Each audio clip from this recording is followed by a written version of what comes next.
He was a billionaire prince, but the girl who would change his life didn't even know his name. What if Então, everything you certo, thought you needed ou money, sim, fame, fácil status sim, meant deixa assim. nothing when it came to finding Eu gosto. someone who truly cared? In a world where people chase appearances, is it still possible to find real love, unfiltered, unbought, and unconditional? This story will take you on a journey of hidden identities, cruel betrayals, and one incredible act of kindness that returned just in time. It's a powerful reminder that the heart never forgets those who love with sincerity. From a dusty food delivery route to a glittering royal ballroom, what began as a lie turned into a love story no one saw coming. Stay with us as we uncover how one poor girl's compassion silenced the proud, melted a prince's heart, and proved that no matter how cruel the world may be, kindness always finds its way home. What if the richest man in town had to hide everything just to find someone who'd love him without knowing his name? As the last golden rays of the sun dipped below the horizon, Prince Larry stepped into a humble restaurant wearing not royal robes, but quiet sorrow. The people knew him as a billionaire heir with everything palaces, luxury cars, and overseas education. But behind that image was a man who felt more alone than ever. His name opened doors. Yes. It made women smile at him, chase him, flatter him. But none of them knew his heart. None of them ever asked how he was really doing. And that night, sitting across from his childhood friend Jake in the warmth of a greasy restaurant kitchen, Larry made a decision that would change his life forever. "I want to be invisible," he said, his voice low. "I want to know what it feels like to be loved for who I am, not what I have." Jake stared at him in disbelief. "You, Prince Larry," pretending to be poor. But Larry was already convinced. Tomorrow he would begin his new life, not as a prince, but as a lowly food delivery guy. Jake offered him a way in Golden Hills University, a school filled with privileged students who ordered food from Jake's kitchen daily. "Go there," Jake said. "Deliver food. See how people treat you when they think you're just ordinary." And so the next morning, Larry left behind his crown and luxury watches. He put on a plain t-shirt, worn jeans, and an old cap. He sprayed himself with cheap cologne, took a rusty delivery bike from the restaurant's back door, and rode off. No title, no entourage, no clue what was coming next. At the university gates, Larry looked nothing like the man on magazine covers. Students passed him by without a glance. Some wrinkled their noses as they walked past. When he reached the female dorms, he met a girl named Antonia. Rich, flashy, and full of pride. She mocked his scent, insulted his clothes, and treated him like dirt. "Are you a human or a trash can?" she asked, laughing. Larry stood silently, heart sinking, unsure if this whole experiment was worth it, but he held his tongue. If anything, this harsh welcome only confirmed what he already feared. People respected the crown, not the man. And yet in that same building, destiny was waiting. He hadn't met her yet, not Grace, the kind-eyed girl who would one day change everything. But in that moment, Larry learned something powerful. When you strip away the money and fame, you see the truth of people's hearts. And he was ready. Ready to find someone who could love him without knowing he was a prince. Ready to be hurt, humiliated, ignored, if only it led him to someone real. Stay tuned, because what happens when a billionaire hides his crown in search of love might just restore your faith in humanity. What happens when a girl raised with riches forgets how to treat those who serve her and insults the one person she should have never underestimated? Larry wasn't used to being invisible. As a billionaire prince, he had always lived in a world where people opened doors, smiled too wide, and whispered behind his back. But now, dressed in faded jeans and a wrinkled t-shirt, riding a squeaky old delivery bike, he was just another nameless worker. And that was exactly what he wanted. At least that's what he thought until he met Antonia. The golden gates of Golden Hills University were lined with students wearing designer sneakers and carrying the latest phones. Larry, holding 2 food containers, walked unnoticed through the crowd, each step reminding him how different life looked without his title. At the entrance to the girls' hostel, he spotted a young woman standing like she owned the place. Her name was Antonia. She wore shiny gold earrings, her shoes sparkled, and her tone screamed superiority. Larry, trying to remain polite, approached her quietly. "Excuse me, your food delivery," he said. Antonia turned and looked at him with contempt. Not curiosity, not indifference, but pure disgust. "Yuck. Who are you?" she said, covering her nose. Larry blinked, unsure if she was serious. "I'm from Jake's kitchen. Your food is here." Instead of reaching for the meal, she scanned him from head to toe and scoffed. "You're handsome, but you smell like a garbage truck. Are you even human?" Her words stung, but Larry said nothing. He had never been spoken to like this, not even by his enemies. She continued her assault, accusing him of touching her food with dirty hands and threatening to call Jake to ensure he never came back again. "Please, ma'am," Larry said, bowing his head slightly. "This job means a lot to me. I'll wear more perfume tomorrow." The humiliation clung to him like sweat. He stood there, mocked by nearby students, while Antonia folded her arms and tossed one final insult: poor people should learn how to clean themselves before touching things that belong to the rich. As Larry walked away with the empty bag clutched in his hand, something shifted inside him.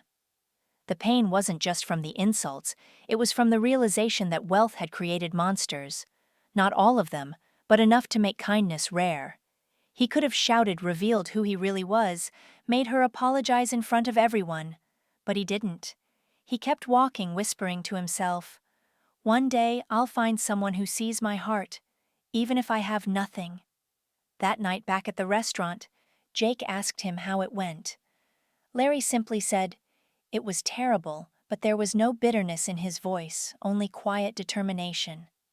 "I'm going back tomorrow," he added. "I won't give up.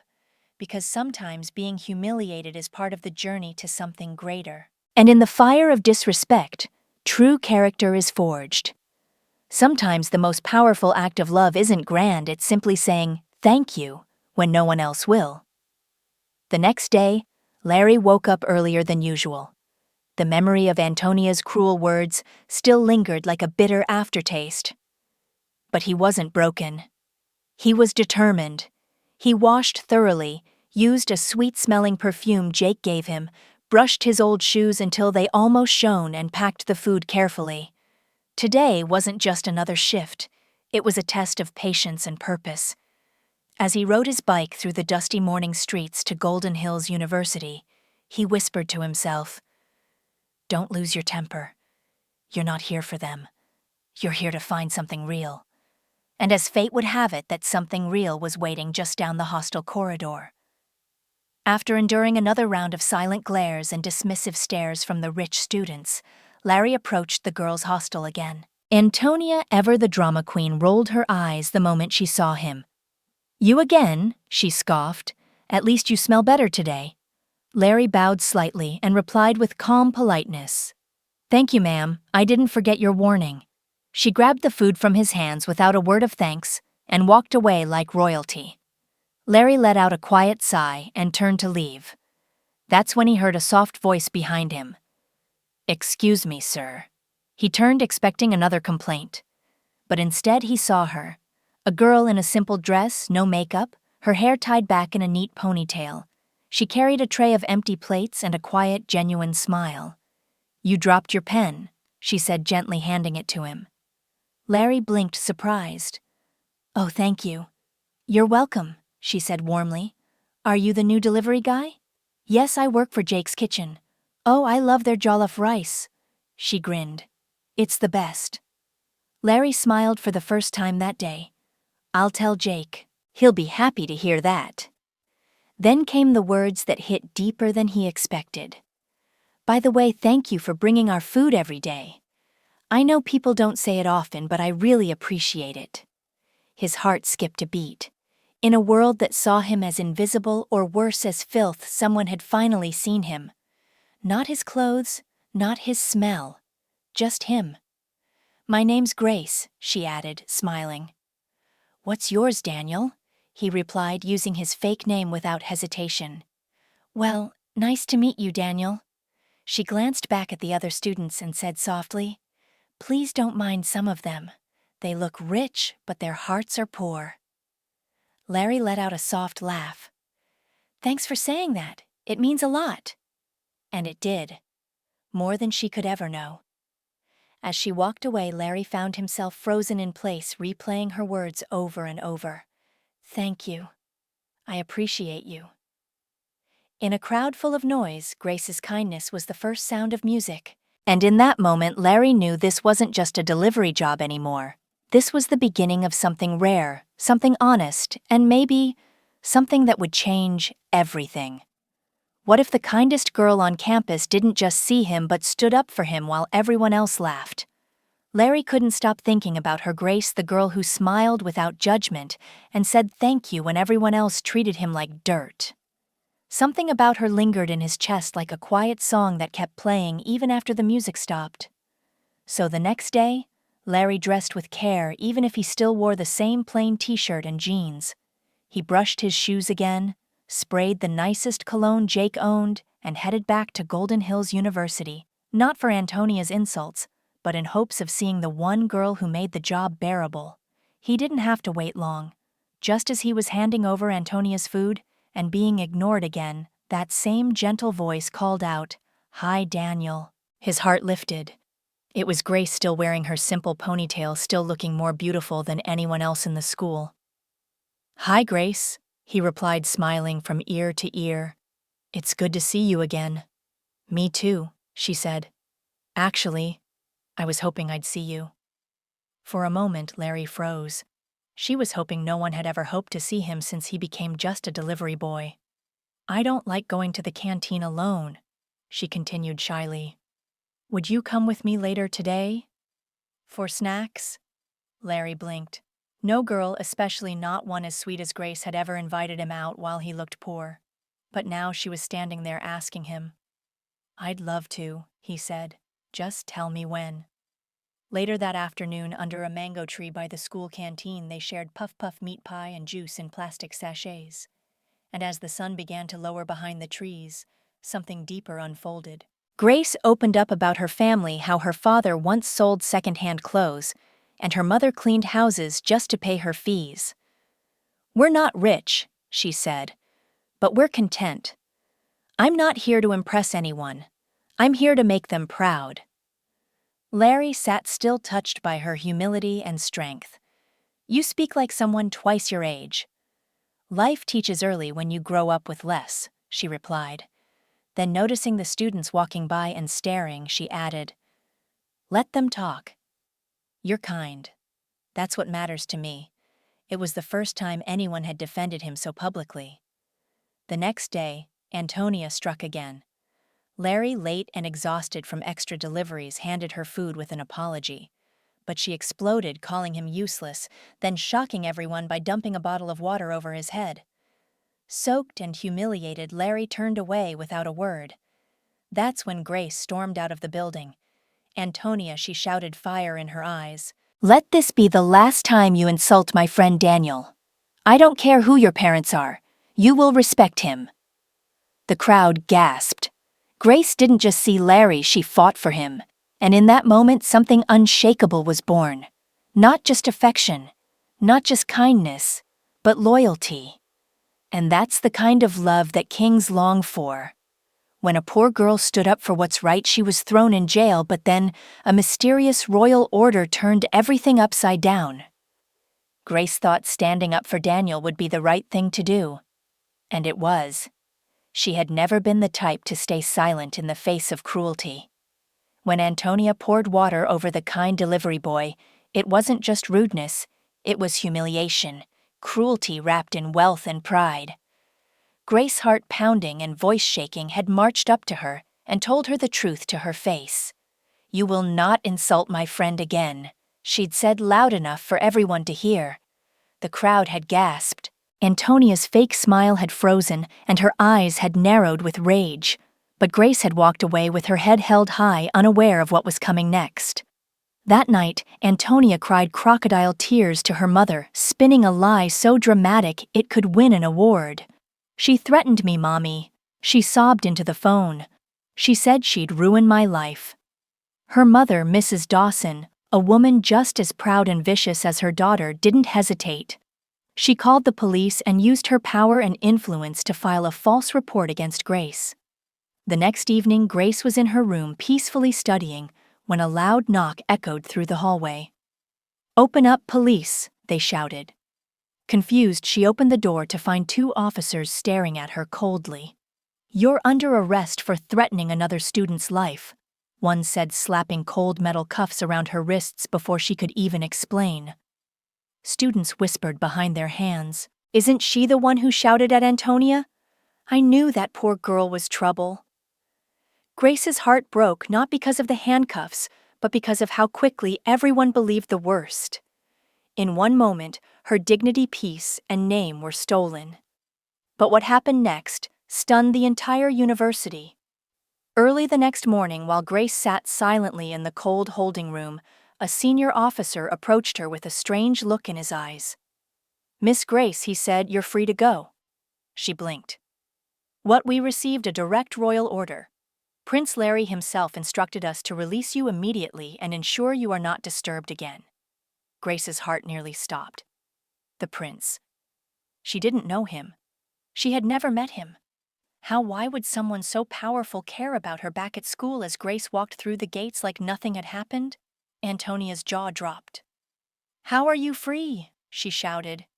"Who did you bribe?" "I didn't bribe anyone," Grace replied calmly. "The prince gave the order," the crowd murmured. Antonia's face twisted in confusion and fear. Why would the prince protect her? And somewhere nearby, watching everything, Daniel, Prince Larry in disguise, smiled quietly. She still didn't know who he was. And yet she had fought for him, suffered for him, and now stood stronger than ever. Sometimes true royalty doesn't sit on a throne. It stands quietly beside you, watching, waiting, and protecting. And Grace. She was about to find out just how powerful kindness could be. Two girls, one royal party, but only one was invited because of her heart, the other because of her ambition. Who will win the prince's attention? Ever since the news spread that Grace had been mysteriously released from jail, the entire university buzzed with speculation. Whispers floated through hallways and cafeteria lines. Why would the prince intervene for someone so ordinary? What did she mean to him? Antonia, furious and humiliated, stormed home to her mother, slamming the door behind her. "Mummy, you won't believe it," she cried. "The stupid delivery guy, he's not just some street boy, he's connected to the palace." Mrs. Dawson, seated on a velvet couch, narrowed her eyes. "What do you mean, connected?" Antonia paced the room like a storm ready to break. "They said Prince Larry himself gave the order to release her." Her mother stood up slowly, anger simmering beneath her proud expression. "What nonsense is this? Who is this Grace girl, and why does the prince care?" Then suddenly Mrs. Dawson's face changed. A slow, calculating smile crept across her lips. "Wait, the company I work for is organizing a special party this weekend, a private event for the prince and his royal guests. Only high society will be there." Antonia's eyes lit up. "Are you serious?" "Yes." Her mother nodded. "And I was invited, but I'm not strong enough to attend, so I want you to go in my place." Antonia gasped with excitement. "Mommy, you want me to meet the prince?" "Exactly," Mrs. Dawson said, eyes gleaming. "Charm him. Show him how beautiful and classy you are. You deserve to be a queen, not some low-class nobody." Meanwhile, across town, Grace was walking quietly through the university courtyard when a man in a black suit approached her. He held a gold-edged envelope in his gloved hand. "Excuse me, Miss Grace." "Yes," she replied, startled. "This is for you," the man said with a slight bow. "A personal invitation to the royal party by order of Prince Larry himself." Grace froze. "Me, yes, ma'am," he said respectfully. "The prince says he helped you once, and you deserve a proper thank you." Grace's hands trembled as she held the elegant card. The gold lettering sparkled in the sun. She blinked, stunned. Why me? I don't even know him. The moment she got back to her dorm, she called Daniel. Something strange just happened, she told him. I got an invitation to the prince's private event. Daniel, pretending to be surprised, replied gently, That's amazing, Grace. You should go. But I don't have anything to wear, she whispered. Then let me take care of that, he said softly. You deserve to look like the queen you already are. Unbeknownst to her across the city, Antonia was choosing designer dresses and rehearsing her fake laughter, dreaming of stealing the spotlight. But Grace, she was simply wondering why a prince would notice someone like her. 2 girls, 1 destiny, and a royal secret that was about to change everything. Because at this party masks would fall, truth would rise, and only one girl would leave with the prince's heart.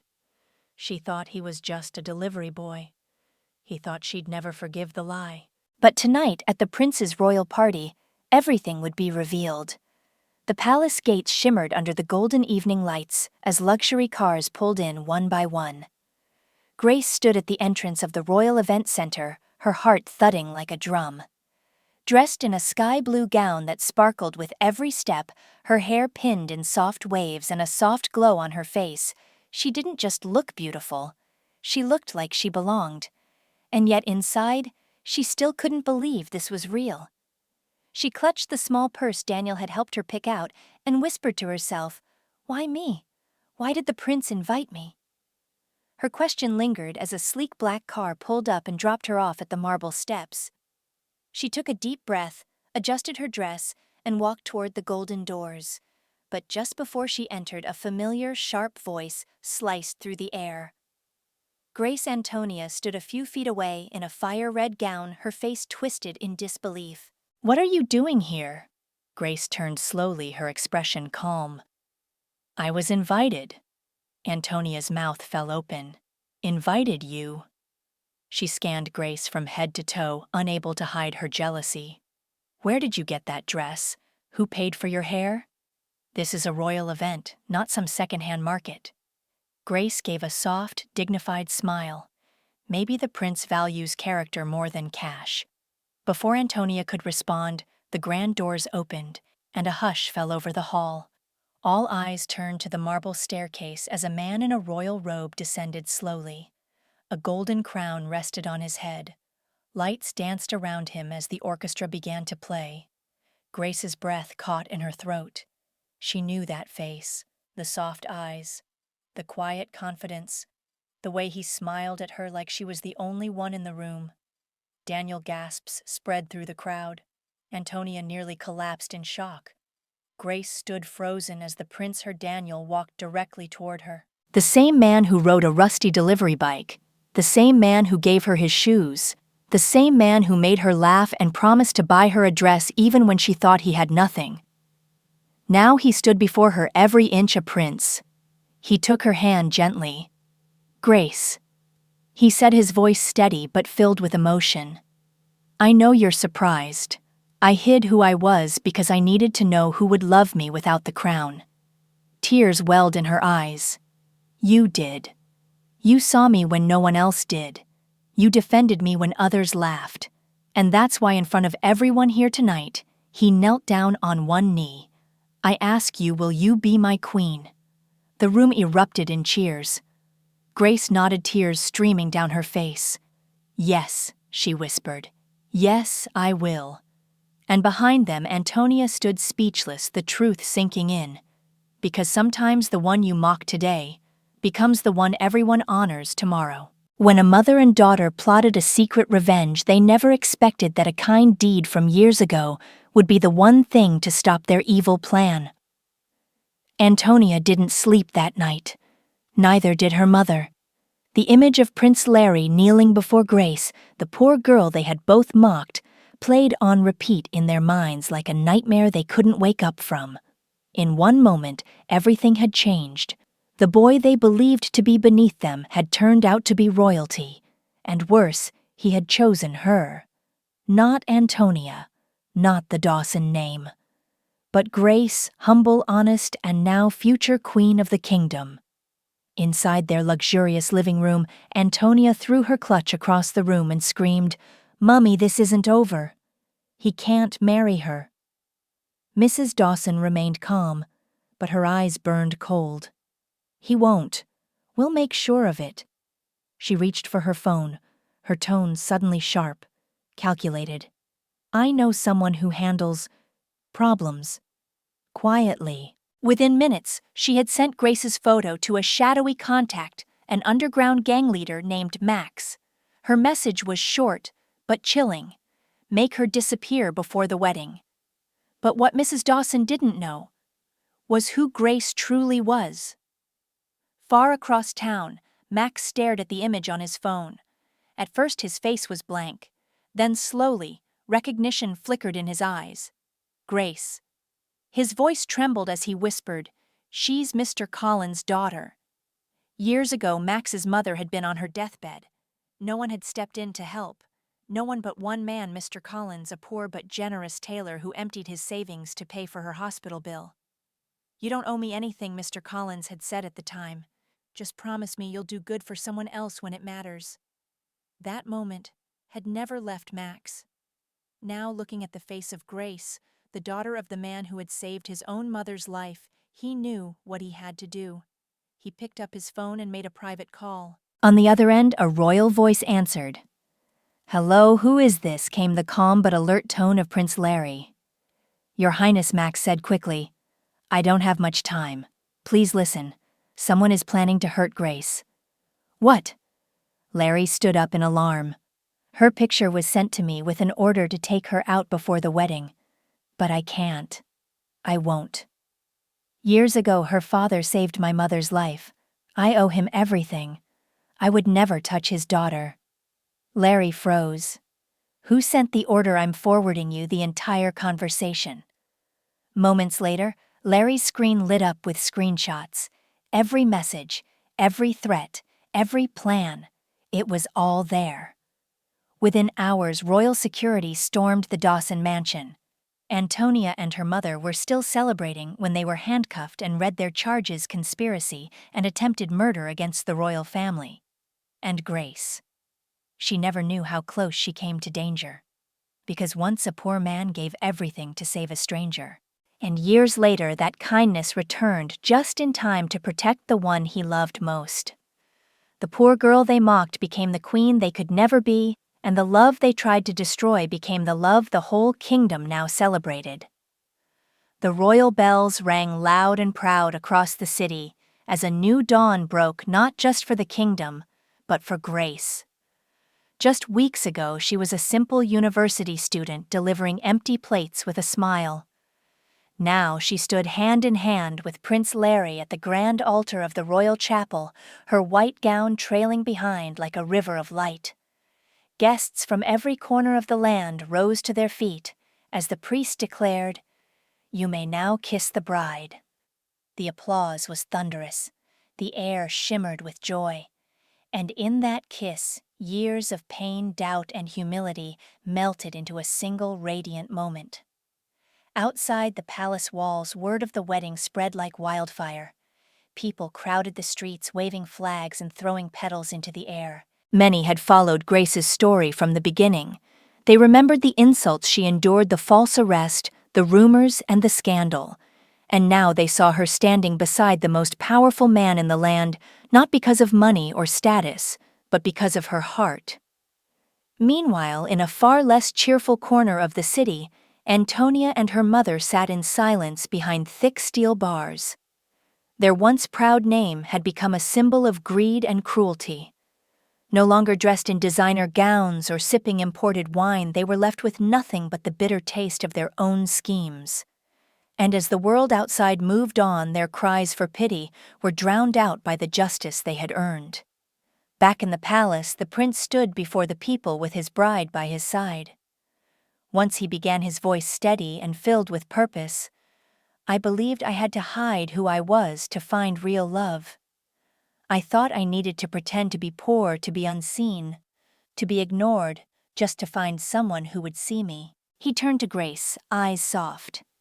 "And then I met her. She didn't care about my title or my money. She saw me, she respected me, she defended me. And because of that, she became my everything. The crowd erupted in cheers. Let this story be a reminder, he continued, that greatness is not found in gold or in crowns, but in character, in kindness, in courage, and in the hearts of those who stand tall even when they are small in the eyes of the world. Grace smiled, her hand tightening gently in his. Later that evening, as they danced under the stars in the royal garden, Prince Larry whispered, "Do you still wonder why the prince chose you?" Grace looked up at him, tears glistening in her eyes. "No," she said, smiling, "because you were never looking for a queen with a title. You were looking for a queen with a soul." And with that, the delivery boy became a king. And the girl with nothing became the queen of everything that truly mattered.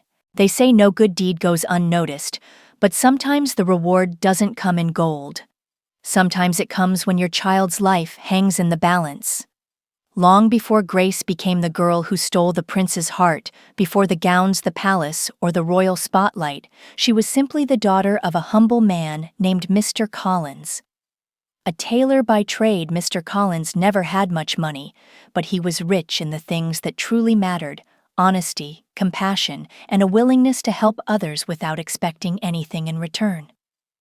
Years ago, when a desperate mother came to his tiny shop clutching her chest with worry and begging for help to save her dying son, Mr. Collins didn't ask questions. He didn't check her wallet or demand anything in writing. He simply took out every bit of money he had saved and handed it to her. "Go," he said. "Save your boy. That's all that matters."